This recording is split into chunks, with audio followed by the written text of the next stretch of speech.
and probably have read his book, Son of Hamas, and if you didn't, it's still on the shops, and more than 500,000 copies were already sold only in this country. Mosab was born in Ramallah, the eldest son of Sheikh Hassan Yousef, founder of Hamas in the West Bank. From the time Yousef was young, it was expected that he would one day become a Hamas leader. He already began rising through the ranks as a teenager and was arrested by Israel in 1996.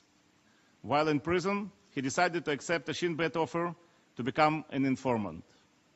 Beginning with his release from prison in 1997, Yousef was considered by Shin Bet to be the most reliable Hamas source, nicknamed the Green Prince. His intelligence information exposed Hamas cells and prevented dozens of suicide bombings in Israel and saved dozens and hundreds of lives.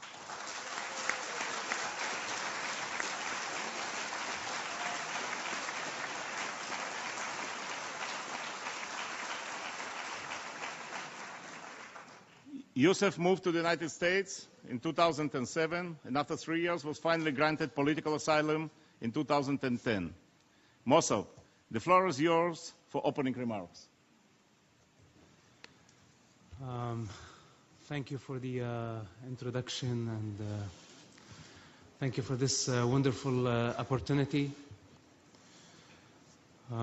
As some of you know already, that I am not politically correct.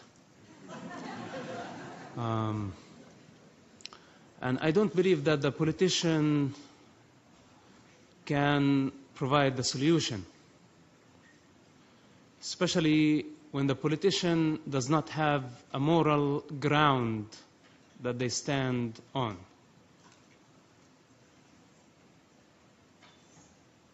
I came up with the allegory of the sheep.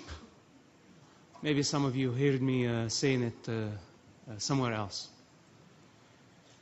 The sheep thinks that the shepherd, their best friend. The shepherd provides water, food, and creates the illusion for the sheep that it's protector. Sometimes wearing a mask, a political mask, in the West Bank or Tunisia or other locations, sometimes wearing an ideological and religious mask in Gaza or maybe other capitals of the Arab world. They have their own way to deceive the sheep and make the sheep dependent on them. But unfortunately, by the time the sheep realized that the shepherd was not their best friend or the protector of their interest, they're already in the slaughterhouse.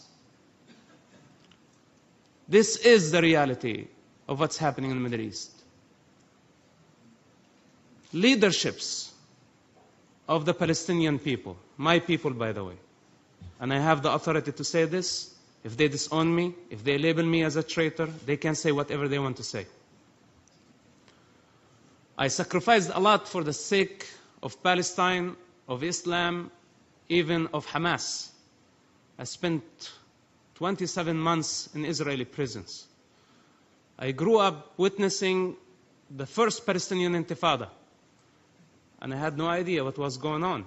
As a child, I was fed with hatred that Israel was our enemy, and Israel was the source of our suffering, while the Palestinian leaderships, from Yasser Arafat to Mahmoud Abbas to Abu Jihad, all of them were sitting in Tunisia, spending billions of dollars. In the meantime, they were sending children to die, throwing stones, facing Israeli soldiers. I was one of them. They used us. They sent us to the slaughterhouse. They wanted us to die. The shepherd thought, how many sheep I'm going to sacrifice today to get the attention of the world, so maybe we get some more funds. So they decided to slaughter 100 sheep, 200 sheep. Then Hamas came later on, 20 years later, and they did the same thing, using children and women as a human shield in Gaza Strip. Then we have now a new mask for the shepherd, and written on it, BDS, to manipulate the international community, create chaos. They're very good at doing that. Whether you call it intifada, you create chaos. In a state of chaos, you distract everybody, and the thief knows how to find a way. Same thing now, on a global scale. They are manipulating the friends of Israel, the only democracy in the Middle East, the only true democracy. While the shepherd, by the way, is not legitimate anyway. You know, somebody, they sit here in this house of shame. I agree with you, Mr. Daniel. I agree.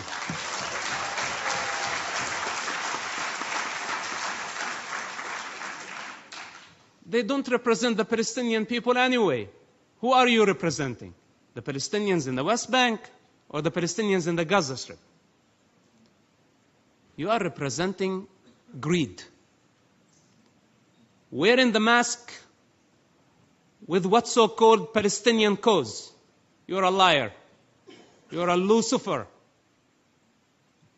And at some point, you will be unmasked. If they were sincere and truthful in their approach towards peace, they would go and educate the Palestinian people, first of all, of the actual history, not their history. To compare Israel to apartheid of the South Africa. This is no comparison. The state of Israel, I know terrorists when I spent time in prison who had blood on their hands of Jewish people, and they had the right to go to schools and study and achieve higher degrees from Israeli schools. In Jerusalem, the Israeli government give the Muslims the right to worship on Temple Mount, and in the meantime does not give the right to the Jewish people to practice their religious freedom on Temple Mount.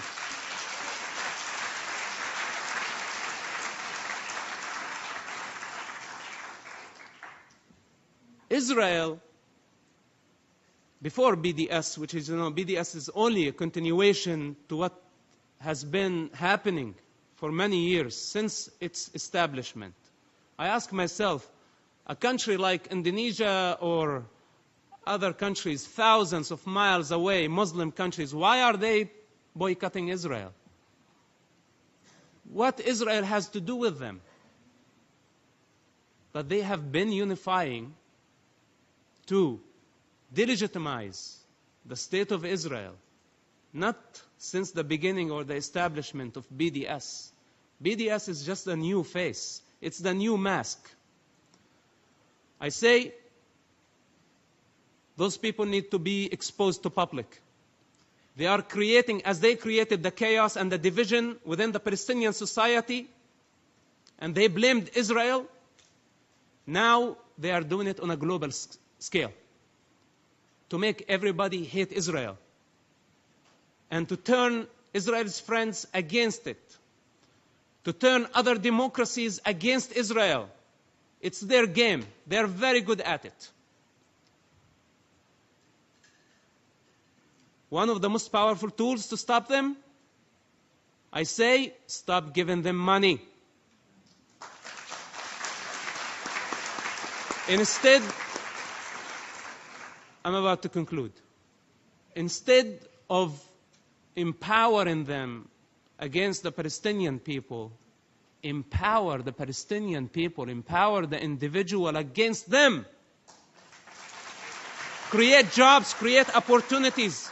This is what we need. I'm actually very pleased to know and about this example. Those settlements that they say settlements, those are great communities and great opportunities to create and establish more industrial zones, to create job opportunities for the Palestinian people. This is what they need. They need education, they need economy, they need prosperity, they need to feel safe. This is more important than all the political and religious agendas that their leaderships wear to deceive them and deceive the rest of the world. This is from my own experience. I know that this is harsh, but in times like this, when I see the separation, when I see the division, somebody has to say something. They are not trustworthy. They are the enemies of the Palestinian people. And I'm not talking only about the Hamas extremists. Also, I'm talking about the what's so-called moderate hypocrites. There are two types of Palestinian leaderships. One is terrorist, and the second is hypocrite. And the hypocrite leadership, by the way, is more dangerous, in my opinion, than the terrorists. Because the terrorists, you know how to deal with them. But the hypocrite leadership, you don't know their true color, you don't know how to respond to them. I think this is enough for now.